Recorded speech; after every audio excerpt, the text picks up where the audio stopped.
ত্রয়োদশ জাতীয় সংসদ নির্বাচনের প্রার্থীদের মধ্যে প্রতীক বরাদ্দ শুরু হয়েছে। সকাল থেকে সেই কার্যক্রম চলছে এবং সেটাই চলবে কিন্তু বেলা ৩টা পর্যন্ত। তো আমরা বরিশালের খবরটি জানতে এই মুহূর্তে একটু বরিশালে যুক্ত হতে চাই। সেখানে আছেন সহকর্মী বিধান সরকার।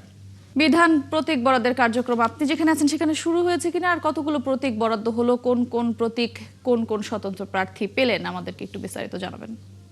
মটুশী জেলা রিটার্নিং অফিসার কার্যালয়ে কিন্তু সকাল 10টা থেকেই কার্যক্রম শুরু হয়েছে। এখানে আমরা দেখছি যে বিএনপি প্রার্থী সরফুদ্দিন সর্দার সান্টু উনি আসছেন, উনি এখানে যে বিএনপি প্রার্থী উনি এখান থেকে প্রতীক নিয়েছেন। তো আপনাকে বলতে পারি হিসাবটা পরিসংখ্যানটা হলো এই যে 36 জন প্রার্থী এখন মাঠে রয়েছে বরিশাল 6টি আসনে, 60 জন প্রার্থী তাদের মনোনয়নপত্র প্রত্যাহার করছে গেল দিন। তো আমরা যাবো সরফুদ্দিন আহমেদ সান্টুর কাছে, যে ওনার কাছে জানতে চাইবো যে আজকের কি প্রতীক বরাদ্দ দিল এবং প্রতীক পেয়ে আসলে আপনাদের এখন কি অবস্থা থাকবে। প্রতীক পেলে সবারই ভালো লাগে, তাই না?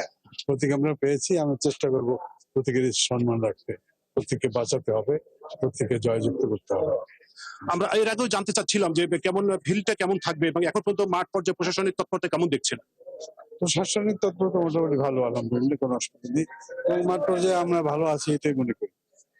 মটুশী, আপনি শুনলেন যে সরফুদ্দিন আহমেদ সান্টু বললেন যে এখন পর্যন্ত যে প্রার্থীরা রয়েছেন তারা বলছেন যে এখন পর্যন্ত মাঠ পর্যায়ে যে প্রশাসনিক তৎপরতা রয়েছে সেগুলো কিন্তু এখন পর্যন্ত সঠিক রয়েছে এবং সব মিলিয়ে এখন পর্যন্ত স্বতন্ত্র প্রার্থী যারা রয়েছে তারাও আছেন এখানে প্রতীক নিয়েছেন এবং সব মিলিয়ে আমরা বলতে পারি যে এখন পর্যন্ত যে জেলা রিটার্নিং অফিসার বা জেলা প্রশাসক তার দপ্তর থেকে প্রতীক নেওয়া হচ্ছে এবং প্রার্থীরা প্রতীক দিচ্ছেন। আপনাকে এর আগেও বলছি যে 36 জন প্রার্থী এখন বরিশাল 6টি আসনে মাঠে রয়েছে।